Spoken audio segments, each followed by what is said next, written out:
What a lovely day!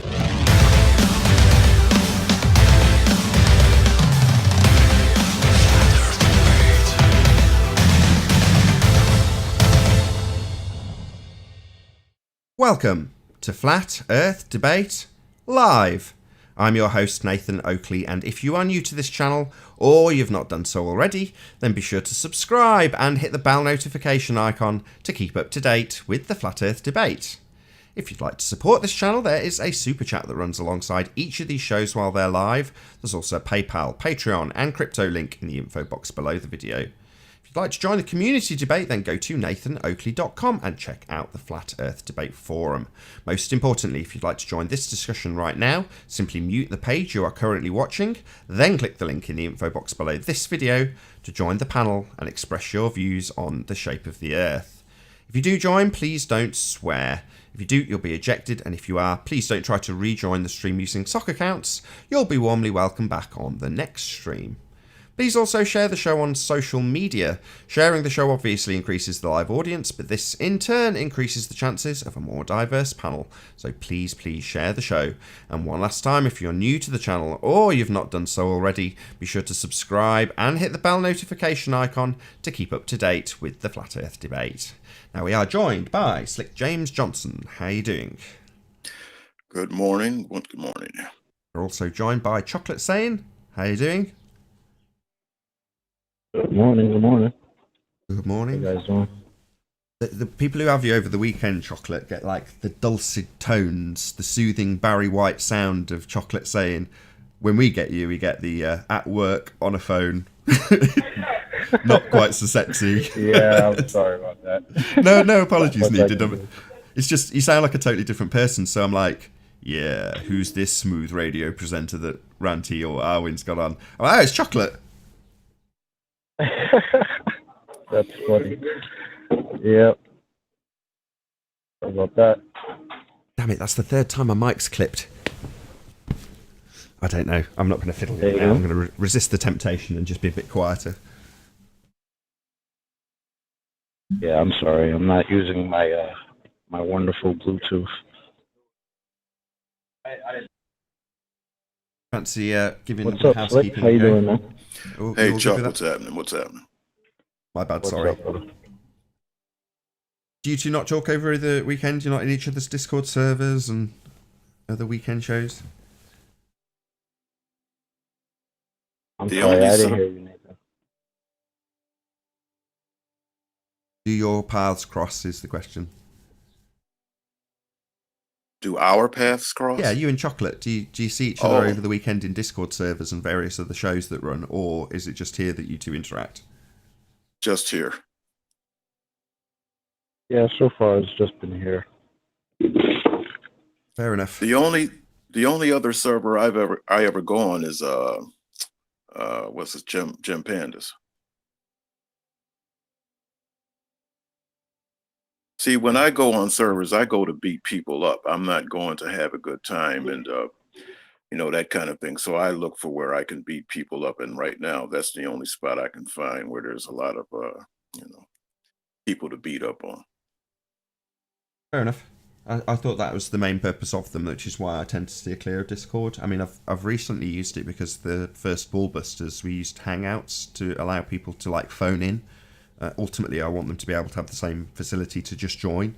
But it just, all that ended up happening was the people who were in the Hangout together rumpused each other and ended up arguing amongst themselves in the green room. So it's like, okay, well, we need something a bit better than that. So Discord will be used for the public bit where they get to ask a question or express their views in terms of whatever's been discussed on Ballbusters at the end of each one. But other than that, I'm not going to use Discord. I've got no desire. When it first came out or was first shown to me, I had a look for a while and just thought, this is poison, because they're all like that. No offense to you, Slick, but they're all looking for a fight. That's what people are in there for, or at least that's how it seemed to me. Well, I know I'm one of them. I'm looking for a fight, so that's what I go in there for, just to find anybody who's willing to step in the ring. Stuff. Kind of, excuse the phrase, but mental masturbation, because it's obviously not being broadcast, right? Hey, Sleeping Warrior. AE. I didn't hear the last part, but you said broadcast. Yeah, because it's not being broadcast. Essentially, it's like, other than the memes and stuff that might go by in the chat that you could go back to and refer to, it's just a conversation like a phone call, right? Yes, exactly.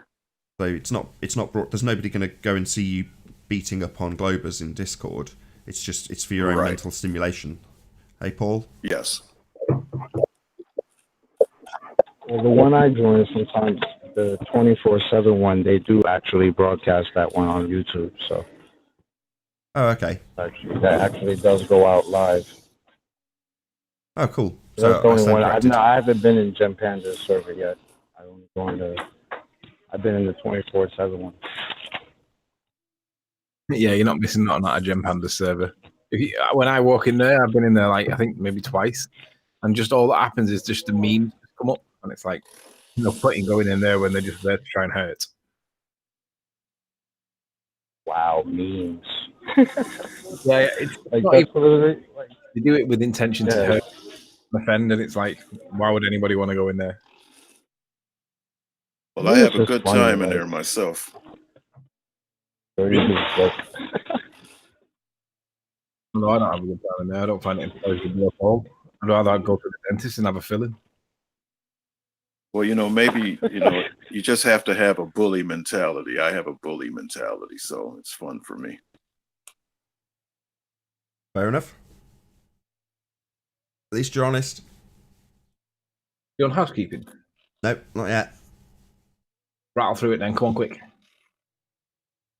Okay. Any signs of Earth-based curvature?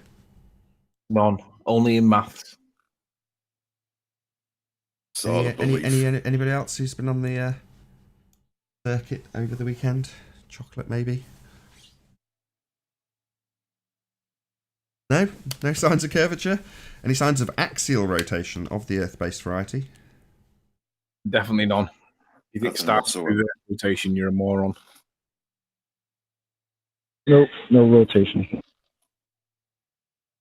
Scientific evidence of gravity? Nothing whatsoever. It's just a belief. They can't even define gravity. If you try and look at what gravity actually is, it's really difficult to get a concise answer that's consistent across the whole. When they say like the whole of the information of the world's internet is all at your fingertips, just try finding out what gravity means. You don't get a consistent answer. So no scientific evidence of it then? Can't even get a definition, let alone evidence. What about the distance to the sun? They claim there is a measured distance. No, the sun doesn't appear to be a tangible object that we can actually triangulate. Oh, you said a lot there. Be careful about what you're saying there. So when you say the sun doesn't appear to be a tangible object, I would be careful with that statement. Look up tangible. You can't really argue with that one, Slick. Look up tangible, see what it says, and tell me. No. When I say that, I mean like not in a holographic sense. I know Arwen likes to call it a hologram, like not really there. That's in that sense is what I'm talking about. But by definition, the sun is intangible. By definition. Yeah, let me read my position just for the clarity's sake. The sun doesn't appear to be a tangible object. It doesn't even appear to be physical. It can be metaphysical. Yeah, by definition, the sun is intangible. I agree. But no clarity on that measured distance they claim for that intangible object then? No? All weeds. I got to look into this intangible Fair enough. definition a little bit more. Just look up the definition of tangible, and then you'll have to come back with it. Well, yeah, it's not tangible based on that definition. The problem that Slick's used to, it's now become a trained reaction. So Arwen says there is no distance to the sun. Well, that you can't really claim. Measured distance, yeah, fine.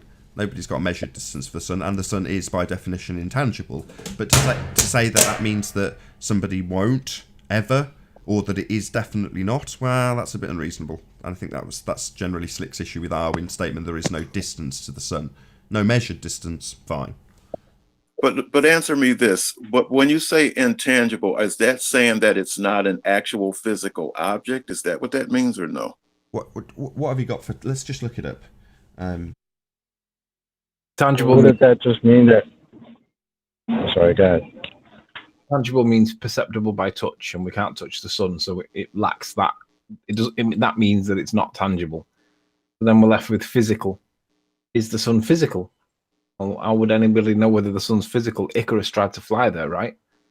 How can we tell whether it's physical or not? It just looks like light. Right. So that's clear. In other words, now I'm clear on it. We're separating tangible from physical. That was my point. Sure. Yeah, Well, I mean, it may either be. way. That's why. Sorry to interrupt, Anthony. Yeah, That's why because it Anthony's could be phrasing. physical without being tangible, right? It could be a physical thing, but if we can't touch it and examine it, it's not tangible by us, right? Right, which is why Anthony's got a few weasel words in, rather than just saying, as I have, that it's intangible. Anthony adds a few weasel words in, which is good. They need to be there. Yeah, I'm more clear now. Just say your statement again, Anthony. I can't remember exactly what I said, but the sun doesn't The sun may not be a tangible item. You said it's a light. Yeah, it's a light. As far as we're concerned, it's like when people are like, "Oh, you deny the sun." No, there's the sun. I can see it right now. It's a light in the sky. What do I know beyond that? Well, sod all. It has a circuit. The thing is, if it was physical and it had a physical presence, you would be able to triangulate it. You would be able to multiple people would be able to triangulate it. However, you can't do that. Now, Slice Arcane claims that you can, but the reality is, if you put the other ends of the if you're new to this, you won't understand this, but Slice Arcane did a multiple observer observation where they all measured the angle to the sun, and what he didn't show was where all the lines lined up. But he claims that he doesn't need to show that because it proves that it's a distant object. Well, our point is, well, it proves also that it's you can't triangulate it, because yes, you can assume it's a distant object and that there's a bit of human error in there to explain why they don't line up. But we would also say, well, the fact that they don't line up means that there's an issue there, because it also supports the idea or the assertion that the sun's not physical. It doesn't triangulate. But it's also claimed to be in a vacuum, so is there any evidence that we can have a gas pressure without a container, given that there's lots of people who believe in the vacuum of the sky, otherwise known as outer space? Well, Nope. I was having a discussion or a disagreement with a ball earther. And Nathan, perhaps you could help me with this one, even though I've already spoke to you, but don't tell people we've already spoke about it. Let's pretend as though it's natural. We were talking about our position is that you can't have gas pressure without a container, and the ball earth has said, but the necessary antecedent for the atmospheric pressure is gravity. And I'm like, right, but we can demonstrate that you can have gas pressure in a container, and if you remove the container, you don't have the gas pressure anymore. But you guys, how are you going to demonstrate that you've got gravity to hold the atmosphere onto the earth? So we can demonstrate the container creates the gas pressure, but you can't demonstrate the gravity creates atmospheric pressure. So which is the stronger argument? One that we can demonstrate, or one that we just guess? Well, one is the necessary antecedent. Without the container, there can be no pressure. So how do you respond if they say, well, gravity is the necessary antecedent for atmospheric pressure? Yeah, I get that every time someone comes on and we assert this and they challenge it. Show me a demonstration of gravity. And when John makes this argument, I'll credit him fully. He says you can have both. You can have Newtonian and Einsteinian gravity at 100% full effect. Now demonstrate gas pressure being maintained by way of gravity without a container, the necessary antecedent for gas pressure in the first instance. Now that's an absolute certitude. You can't have gas pressure without a container. That's easy to demonstrate. Demonstrating gravity, on the other hand, no, there is no demonstration of gravity. It's a mathematical construct. The bending of space-time. Einsteinian bollocks. Yeah, that's what. Go on. It's a theory. Riley, didn't you do that to fight the flat Earth? Didn't you tell them? I mean, you could have both, whatever gravity you want. Just demonstrate it, holding on to gas pressure without a container. You still couldn't answer that. That's where we're at with Flat Earth. Hey, 10th man. Good morning. Good to have you. It's Hey. because you've got your icon's Hi. always black, so I never notice you're here. Well, it's yeah, I know, because when I got on, you didn't notice it, so I figured you couldn't see me. But I feel baptized in the Oakley show when I got sniped last week. you had your first sniping experience. Well, it's not my first, but it's the first one where I was the only one, and then the rest of you went on, which was the right thing to do. I think the new version of OBS just doesn't allow the mic to overload.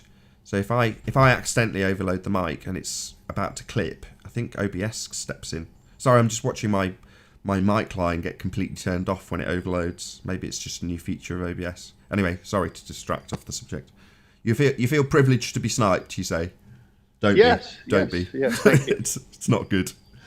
Well, when you live on Welcome property, to the show. all you got. Yeah, thank you. When you live on property, you got rattlesnakes or coyotes, maybe a lynx every now and then, or a cougar. But to be sniped, in theory, by these gravity lovers, that's fantastic. Yeah, it's the gravity that's the issue, right? I'm happy to accept that if they can demonstrate gravity, right, I'd be on their side, because it would explain, demonstrate, and prove that you could have an atmospheric pressure. But the inability to do that is a problem. But we can demonstrate gas pressure within a container. That doubles the problem for them. It's not that it's not just that they've got no evidence. It's that they can't. We can demonstrate the alternative. That's powerful. So anybody that thinks that you can have gravity, then unless you can demonstrate it, it's just a story. Hey, UK Truth. Hi, Nathan. Good to have you. Well, I've never seen anyone buy a vacuum cleaner without the plastic container or the bag. I've never seen anybody buy a tin of deodorant that's just got the stuff inside and not the tin. I've never seen a tyre pressure without the tyre.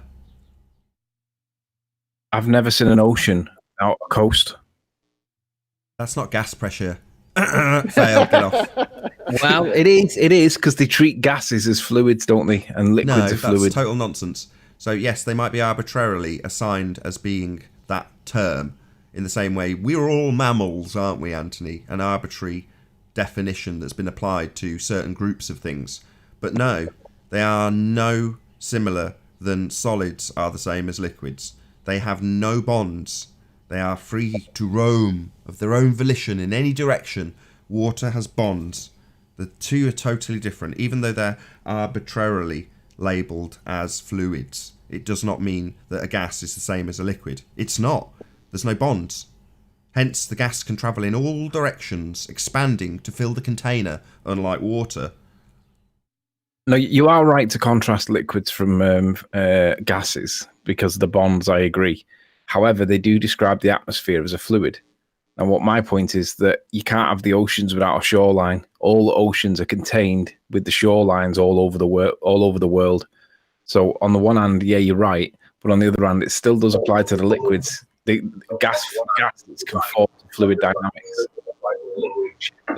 Hey, Mind Warped. That was me, sorry. Hey, Mind Warped, how you doing? Hey, how you going? Very well. That's good. I subscribed to you. Yeah, I saw that. Thanks. Did you see the upload today of the drone footage? I didn't. Yeah, I've already got a copyright strike. Oh, really? What for? Just a platform that I use like to get the licenses for my music. YouTube picks up that it's owned by a certain person. You've got to prove that you have a subscription. So yeah, it's unmonetized. So until I can prove it, it takes 30 days, which is annoying, but it'll work out hopefully. But your channel's not monetized anyway. It's not got anywhere near enough subscribers, so who cares? No, exactly, yeah. But it just means if it is an ongoing thing that I have to keep going through because I use this subscription, it's going to be an issue. So I have to try and work something out.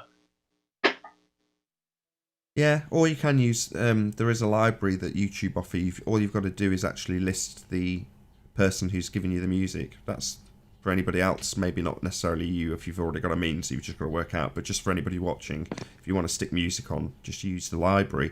There's a whole library of music that YouTube offer that's royalty free. The only thing you need to do is actually link to the person who's made the material in the first instance in the info box, and I think that's it. And then you can still monetize your video as you would normally, and then you've got cool music, and there's a whole bunch of it. So anyway, just for anybody who's a videographer watching. Yeah, I do have a thing like that. It's called Invited Elements, and it's got really, really good stuff. And I've got the licenses, but I have to copy it over, and it takes a while for them to get through it. So that's all. Other than that, all good. Cool. I'll see if I can find a link to your channel. Thanks, man. Appreciate it. So where were we in the housekeeping? I think we were up to gas pressure without a container. Any evidence of a molten iron core at the centre of a presupposed spherical Earth? Absolutely none. Nothing at all. Only cartoons in the textbook. Deepest hole that's ever been dug's only about 8 miles. How do they know what's below us? I hold out so much hope for the molten iron core. What about the R value, the presupposition of Earth radius? None. Well, they gave us the circumference, but it doesn't match 8 inches per mile squared. So what's it worth? Well, 8 inches per mile squared. They correct it, don't they? They flatten it out with a little bit of maths.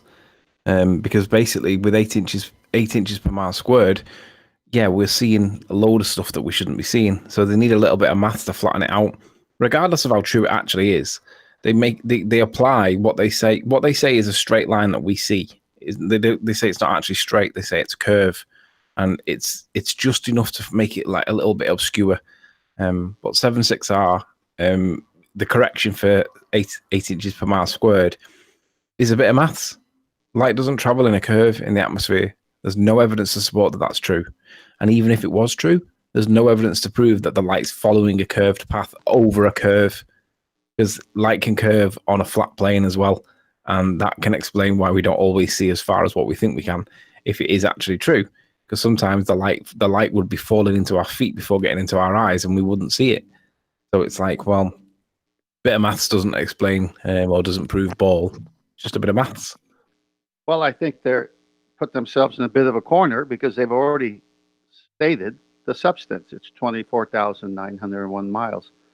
And then when you break that down, it doesn't work. So now they got to say something isn't something they already say it is. Yeah, bit of maths.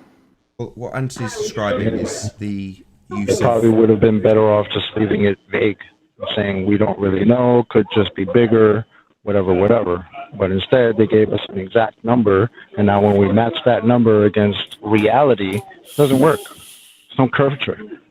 To 10 to the minus 17 Tor for the super chat. Thank you very much indeed. So what I was going to say is Anthony's describing the fact that when you look out into the distance, like this picture on screen now, you are presented with linear perspective. So it goes at a constant rate into the distance. That's how perspective works. What the curve calculators have done is applied a geometric calculation, a side profile. So if this was being represented by the curve calculator, you'd have the side of your own head if it was depicted how the mathematics work. So side profile, so that you can ignore the aspect of linear perspective. And then what they redefine that as is a curve. The problem being that the further you go out, the more exponential the increase of that curve, unlike the reality of linear perspective. So they have to basically flatten it back out again towards the end with this 7/6R terrestrial refraction, an arbitrary value that's attributed to the begging the question radius value, in order to achieve just that, a flattening out of this curve that they imply is actually linear perspective. So a regular linear distribution of the view into the distance, as opposed to it curving into the distance, which it does not. So that's why they've got to apply 7/6R. Right. I think the whole... But go ahead. Slick. No, that's okay.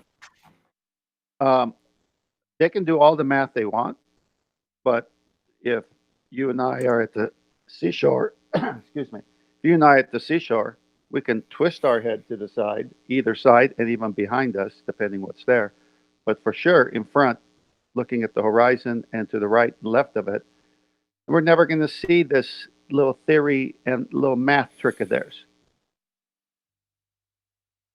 What I think they're trying to do is they're trying to take reality and put it into the imagination, because the imagination can be manipulated, but reality can't. They're quite brazen when they say, oh, it's just simple geometry. It's like, well, the world that we view isn't viewed in geometric terms. It's viewed in perspective terms. Something that's entirely ignored when you say it's simple geometry. It's not. It's linear perspective, not simple geometry, excluding perspective, then flattened out by an arbitrary 7/6r when the exponential nature of the curve gets a bit problematic. So, you know, that's a whole horse shit pile that you don't have to use to observe reality. And reality includes perspective, unlike these geometric calculations.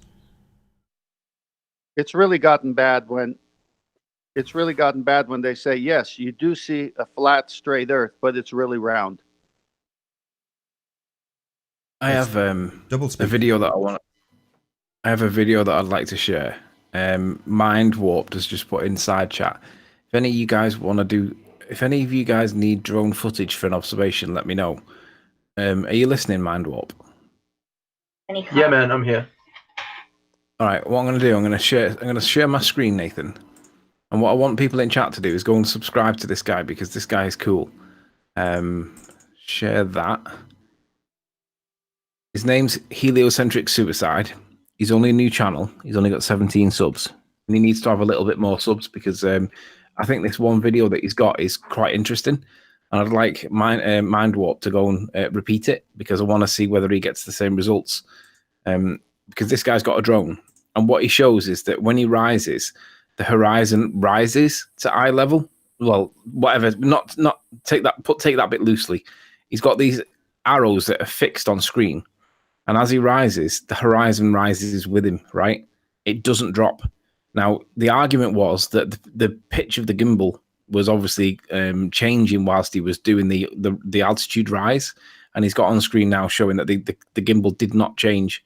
So basically what he's saying is that if it's a ball, it should literally start to fall away from you, right? Straight away. But for some reason, it appears to rise.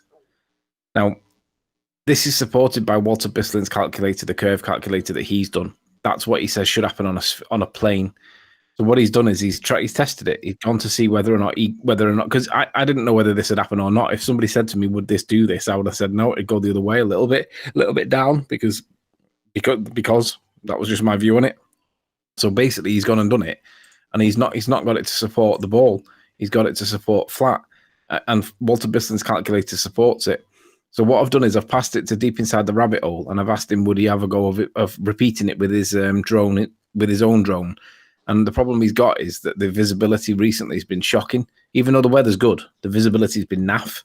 So I'm just putting it out to more people that have drones. Just go and do this test. Set your gimbal so that it's fixed to the horizon. Put it in the middle of the picture, and then just see what happens when you rise. Because if it's a ball, it has to drop away. I can repeat that easily, but can you just play that again? Can you make it full screen, please? It is full screen. It kind of does look like the gimbal's moving, but hey, I don't know. Just from years of using the drone, it just doesn't look like it. You know? I agree. It looks like the gimbal's moving, and that was the retort that Red's Rhetoric and Fight the Flat Earth gave him back, saying, "Yeah, the gimbal's moving, dickhead."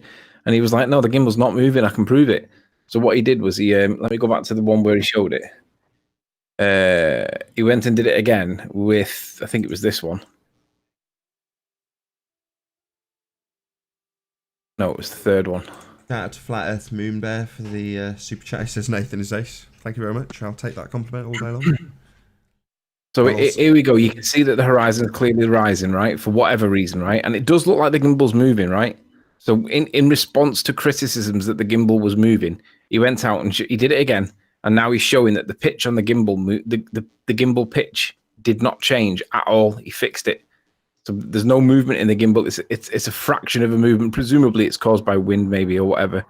But there's no movement in it. It's 1.55304.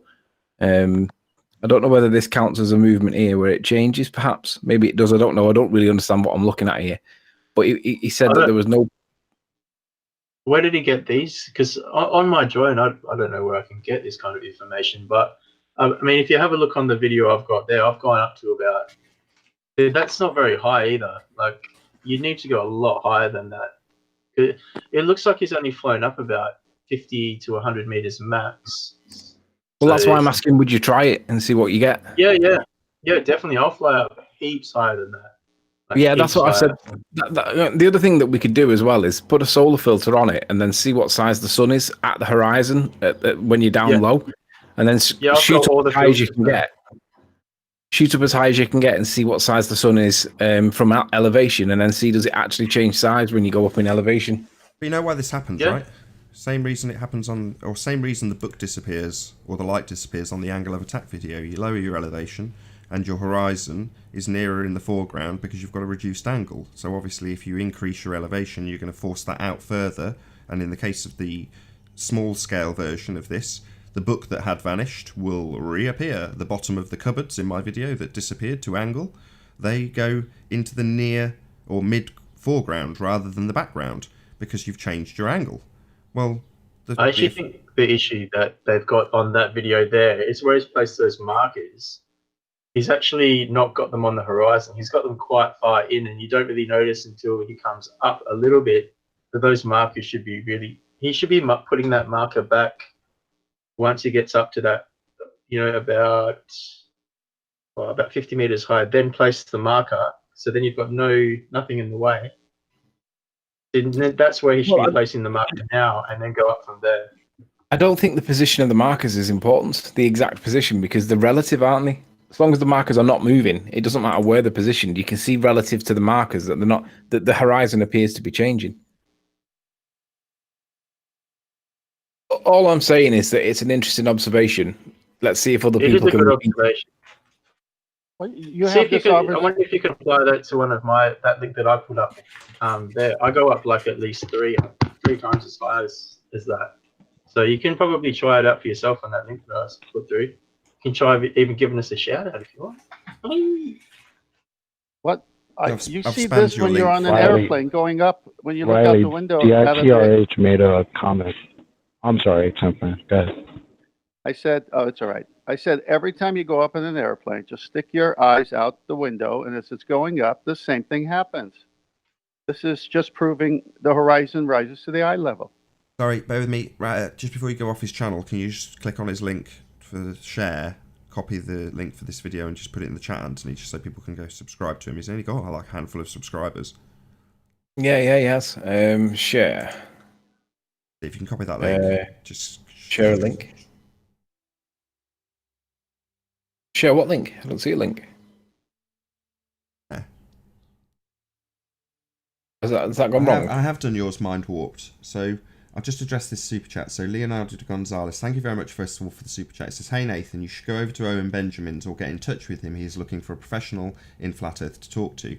I was on his live stream when he said that, and I immediately emailed him. And then somebody else sent me a contact via Patreon with a slightly alternative email address. And again, I dropped through a copy-paste of the same email saying I'm the man to talk to. And in my humble opinion, I am the best person to have that conversation with Owen Benjamin. I'll come back onto that because I don't want to lose the point with this heliocentric suicide while we try and figure out how to get a link for it. Embarrassing. But ultimately, Anthony, below where it says share a link, there should just be it should just have the copy link. I'm surprised it's not there. Weird. Oh, there you go. Because it was zoomed in. It's because, yeah, there you go. So if you can stick that in the chat and then people can go subscribe to him. Yes, Mind Warped, I will also stick your link in. So I've done that before and I'll do it again now. I can't place the link in chat. Of course you can. I can just approve it, Anthony. Just stick it in and I'll approve it. Okay.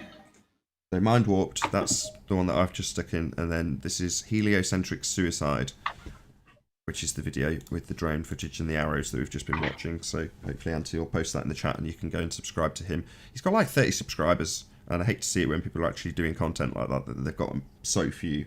So yes, please do go subscribe to both Mind Warped and Heliocentric Suicide, who are both going to be doing nice observations. Is that one of your videos, Mind Warped?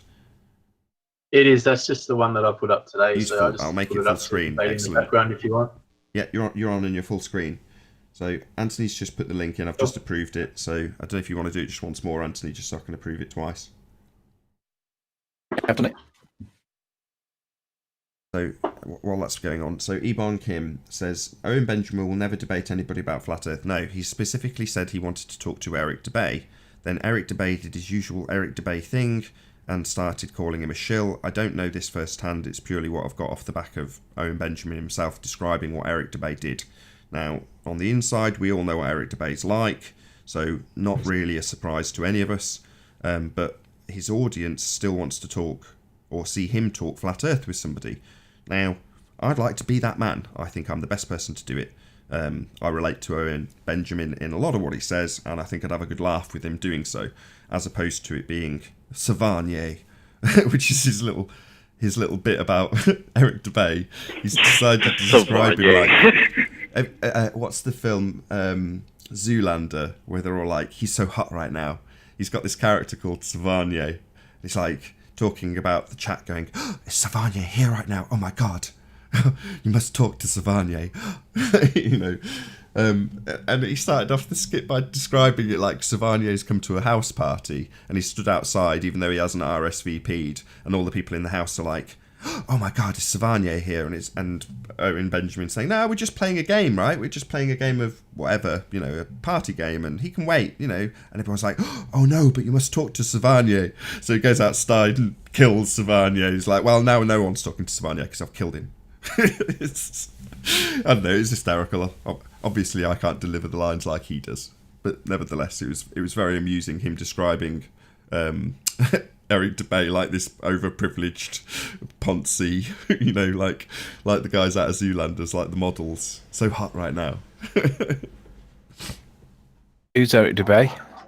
Eric Debay is basically the Jesus of Flat Earth. You need to prepare yourself before you speak to Eric Debay because he will blow your mind. Yeah, basically, he had a back and forth to arrange a time, and from what I gather, Owen Benjamin was like, yeah, I'll get back in touch with you on Monday. Obviously, it'd be good to get to know you a bit better first and chit-chat and all the rest of it. And he's then come into his chat on Monday and gone, I am now ready to talk to you. Why aren't you now talking to me? And at the time, he was talking about Dave and Michael Jackson, the potential of it being replaced with himself, and like all of it, it's them duping Delight, pissing in our faces if it's true. Anyway, he just sort of took offence to Eric wanting to only talk Flat Earth. It's a bit like, if you watch the pre-show to this show, Slick James and I were discussing exactly this. So I was in someone else's stream that was unrelated to Flat Earth, and I'm on the limit of getting banned, in my opinion, even though I'm talking about science in a tech forum, and trying to keep it as much as possible on science and the scientific method and natural laws, so that I'm not, you know, giving Flat Earth rhetoric out. I'm just debating somebody on topic that they've brought up, not me. So I kind of, you know, I'm going to defend myself, but I ultimately want to avoid getting banned. Well, Eric kind of ignored all that sort of, what's the word? It's a bit disrespectful, I suppose, if you just go into someone else's chat when they're talking about something else, even if they've showed a bit of a sign that they want to talk about the subject, and just take over the chat. And I can imagine that being the case, even though I've got limited experience with Debay. I do know what he's like from friends, so from Patricia and her experiences with him. You know, that's what he's like. I'm sure he's got his reasons and his excuses, and his hordes of minions that go and spam people will justify their actions and have done. And in some instances you think, well, it's justifiable because of the amount of vitriol that Eric Debay takes. Again, Owen Benjamin detailed that. So very even-handed, one of the reasons I like him. Owen Benjamin, that is, not Eric Debay. So yeah, hopefully I get to chat to him. I've sent him an email. He gets thousands of emails like me. I've probably got 40, 50,000 unread emails. He's probably got 20, 30, 40 times as many. So if it just slips into the ether and I'll never get to speak to him, it won't be me assuming that he's just a bastard, just that he's got a lot of emails. So I might chase him up again in a week's time. I don't want to pester him. He doesn't seem in any hurry to talk about this subject. But I would definitely like to add that I would like to be that man. Hey, Tanweer Ahmed. Oh, I didn't catch the rest of your name. How you doing? Tanweer, can you hear us? Gonna get kicked. He's already been kicked. So bye-bye, Tanweer. You need to say hello if you're going to join the show. So yeah, just so we don't bark on about Owen Benjamin, which I could do. I do find the guy very, very funny. There's lots of other people who have undoubtedly contacted him. Lots of people in the chat were mentioning Dirth's name. I've only been recently subscribed to him. Dirth's been telling me about Owen Benjamin for quite some time. So, maybe he'll talk to Dirth, equally as good. No, he's not. I'm better. Anyway, let's move on. Have you guys seen how much Flat Earth stuff is on Netflix at the moment? I don't have a TV. I don't have Netflix. So, no. How much stuff is on Netflix? What do you mean? Well, there's a few docos on there, and they're like, Flat Earth, but it's almost like they make it serious to start off with, but then when they edit, the editors do it, they make it out to look like a stupid subject, and it just... They do it on purpose. Yeah, they do, yeah.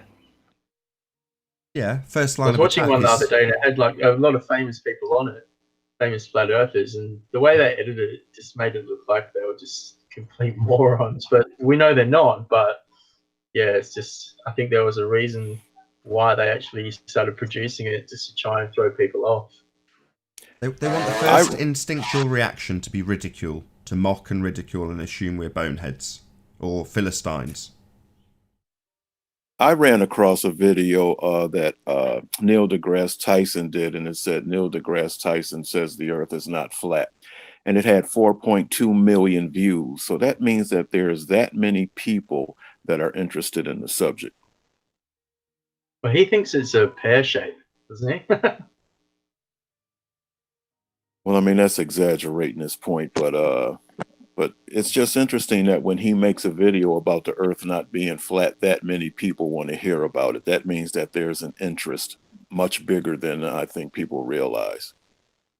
Nathan, do you remember that field? Do you remember that field kick that somebody scored in the NFL? I think it was, and Neil deGrasse Tyson basically claimed that the Earth moved by 1/4 degree, and that allowed him to get the ball into the goal. Do you remember that?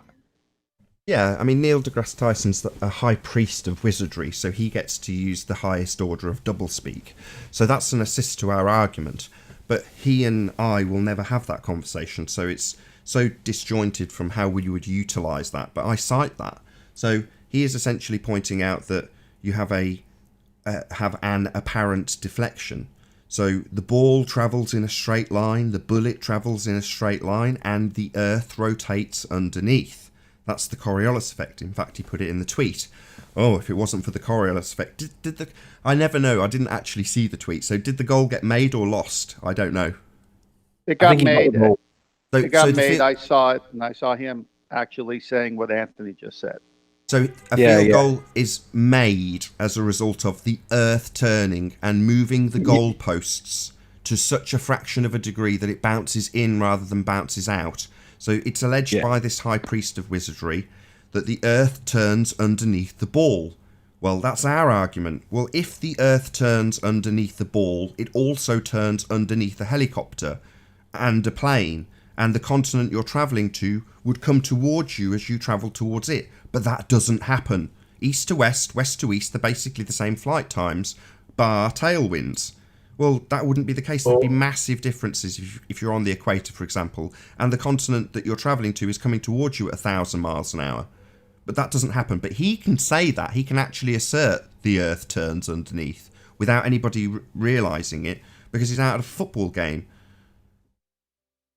The one that I find interesting is when I set my drones to do a half-hour flight, I have them sync their GPS coordinates, and then it takes off, and then if I click land, come home and land, it'll use those exact same coordinates to come and land where it took off. After half an hour, shouldn't that have moved? Yeah. I don't know. Absolutely. If the Earth rotates underneath the football, then the Earth rotates underneath your drone. Yeah, but it just doesn't. That's only if you want 3 points in a field goal to count. But it sounds like Neil deGrasse Tyson has the Zinder effect from the last show you did. That's what I mean. Nathan, he doesn't have to. He doesn't have to put the. He can only put.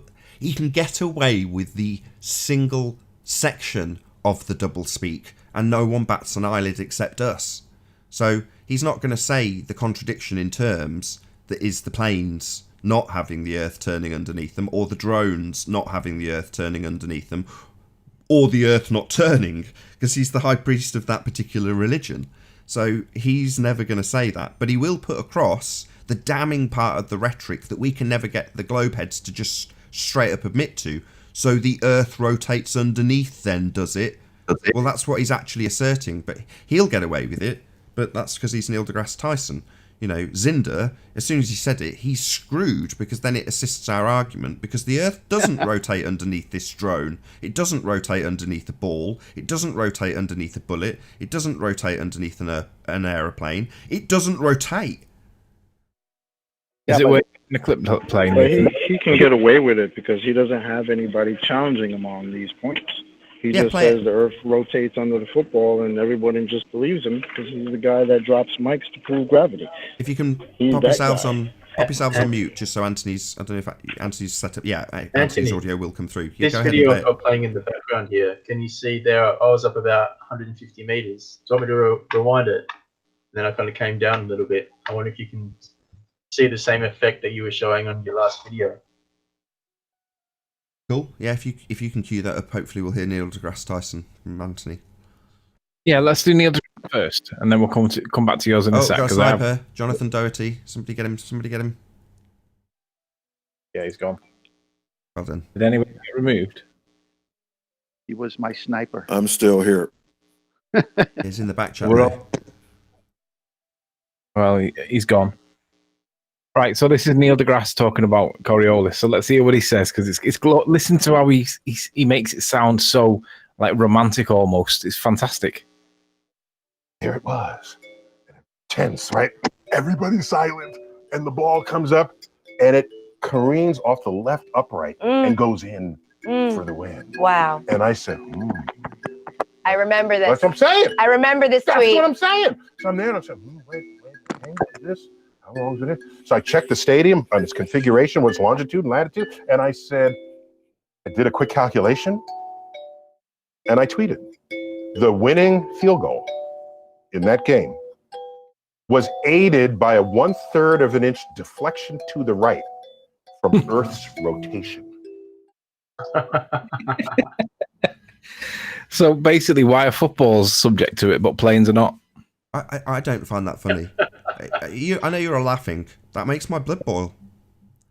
Yeah, the guy's an idiot. You know, I've actually never heard that before. Yeah, I've heard it before. I've cited it. It's a useful part of our argument. He's saying the Earth rotates underneath the football, so therefore the goal posts physically move as the Earth rotates, and the ball travels essentially in a straight line. So moving the goalposts as it travels. So this is the apparent deflection. You shoot a bullet, the bullet goes straight, the Earth rotates underneath. That's the most concise way of describing it. Well, if it rotates underneath a ball or a bullet, as asserted by these high priests of heliocentrism, then it also rotates underneath everything else that's in the air, not in that reference frame, not attached to the ground that's rotating. So the apparent deflection is the plane travels in a straight line and the Earth rotates underneath. Problem being it doesn't. Yeah, so shout out to the Cornelius force. I'm not going to call it Coriolis anymore. I'm going to deliberately mispronounce it as Cornelius just to piss off the ballers. Well, that's not unfair. Call it Cornholio.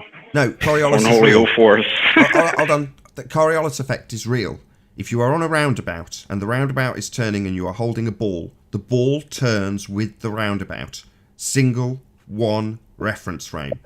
When you throw the ball and it was released from your hand, you continue to rotate underneath.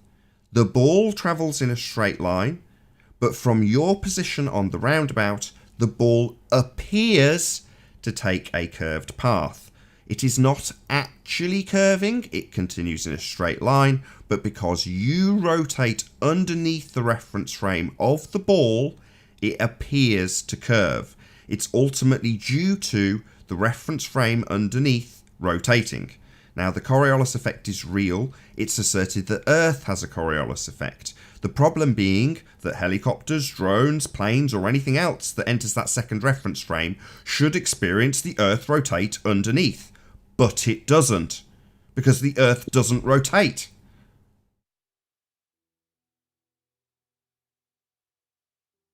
So let's change topics. Mind, do you want to show us your video now? It's playing. It's been playing for a while. I know I've been watching it, but I'm hoping that he's going to get it to the point, the relative point. Oh, I was just saying there was a couple of shots on the video that I was up quite high and then was just coming down again. Just see. Nathan, they also say that the atmosphere is attached to the Earth. So what about that on that field goal? If the Earth and atmosphere are attached, then the Earth does not rotate underneath. So those people are basically disagreeing with Neil deGrasse's correct assertion of what should occur should we have a Coriolis effect. So again, I'll restate, the Coriolis effect is real. You can experience it by throwing a ball off a rotating platform and seeing that the ball appears, apparent deflection, it appears to deflect. It does not. So when Neil deGrasse Tyson asserts that the ball has gone into the goal because the Earth has rotated underneath, it's because the ball entered a second reference frame, 2 reference frames, in order for the ball to travel straight in 1 reference frame and the Earth to rotate underneath, second reference frame. So those idiots who assert that the Earth is attached to the atmosphere, then there would be no Coriolis effect. Most basic stuff, Nathan. Hey, Ranty. I mean, Hey man, how you doing? I'm doing good, thanks. But how can the Globers not just get this very simple principle? It's so bloody obvious. Fingers in their ears going la la la la. Just watch the video. Look at the girl interviewing Neil deGrasse Tyson. She's mesmerized. She's not even thinking critically. She's just following like sheep. Yep. She's like one of the dick holders that are on the Ball Earth side. You know, like people that follow, for example, Fight the Flat Earth, for example. No matter what he says, they seem to just accept it. And I'm like, you guys are asleep. Wake up, guys. Yeah, I thought we could see something on there, but yeah, I just wasn't hovering up. I was really just taking views here. I wasn't doing anything other than just trying to take some nice shots. So what I'll do this week, I'll try and get out and actually try and recreate that stuff for you, Anthony. Great imagery. Drone footage is fantastic because 9 times out of 10 it's even better than people's handheld phone or whatever because it's stabilized. It's got a gimbal, so it's always smooth. It's impossible to take bad drone footage. I want a drone. I'd love to get one of them. And Nathan, so what does the gimbal prove? The gimbal itself? Well, the gimbal is like it's gyroscopic, so in the same way as the assertions that the gyroscope proves a flat plane still hold true regardless of the assertions that have come out beyond the curve, you still have the same principle apply. So if it's fixed in its reference frame and you travel across the curved surface, then the angle of the gyroscope would start to point up if it was fixed as you travelled across, because the ground is curving underneath the fixed frame of reference that the gyro's in. And if you can physically lock that to the horizon and then travel forward, you would notice that it's deviating because it's travelling across a curved surface. So the principles that are applied, whilst not scientific, are absolutely applicable. They're useful. They are being utilised by aviators in order to keep them straight and level. This is gyroscopic motion that we're talking about. Essentially, that's what a gimbal is. Right. So because it's fixed in its position, once it's set on the Earth before the plane goes up, the gimbal is proving the flat Earth. Absolutely. It's gone to the sniper. Greek writing. Hopefully someone's going to grab him or her. So yeah, the principle of gyroscopic motion is still absolutely as sound as it ever was. The fact that it's unfortunately been hijacked and claimed to be scientific proof of Earth spinning, that's unfortunate. Shout out to Defund NASA for the super chat. Really, really appreciate your support. Yeah, where are we at? I think we got wiped out. Yeah, I just noticed that, so it might be a good opportunity to actually round out for a short break, and then I'll share the link in the after show rather than boring the live audience with it. So with that, I will say a huge, massive Enormous thank you to all of today's debating panel for making this debate possible. If you're watching this on Nathan Oakley, then stay tuned. I might as well plug that channel. So if you actually want to watch the after show or the pre-show, then go and subscribe to Nathan Oakley. There is a link in the info box. But if you're watching on Nathan Oakley, then stay tuned, as there will be an after show to follow. Hopefully not endless silence with me trying to share the link to people who don't want to join, because I've got it out in 3 minutes rather than 2. So, also, I've already thanked the audience. Massive thank you to all of you in the live audience for liking, sharing, commenting, subscribing, and smashing the super chat. If you need something to keep you occupied after this live stream is over, then go to nathanoakley.com and check out the Flat Earth Debate Forum to keep up to date with the community debate. I've been Nathan Oakley, and I'll see you all in the next video. Oh, what a day! What a lovely day!